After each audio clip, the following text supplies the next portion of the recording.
Здравейте, аз съм Майя Махмуд, студентка в 4-ти курс, специалност архивистика и документалистика в UniBIT.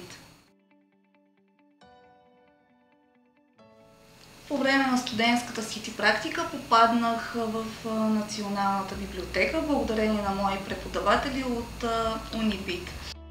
Това са доктор Тонаров, доцент Атанасов и доцент Красимира Александрова. Като носител на езика, това провокира интереса ми да се потопя в атмосферата на ориенталистиката и да стана част от екипа на ориенталския отдел на Национална библиотека.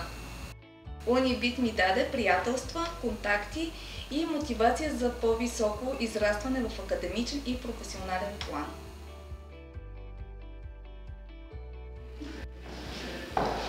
Работейки в една от най-престижните и културни институции, като Национална библиотека, аз се чувствам професионално успяващ човек.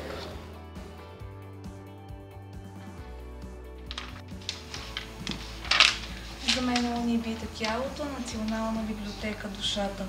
Пожелавам на бъдещите студенти да открият своя път към успеха.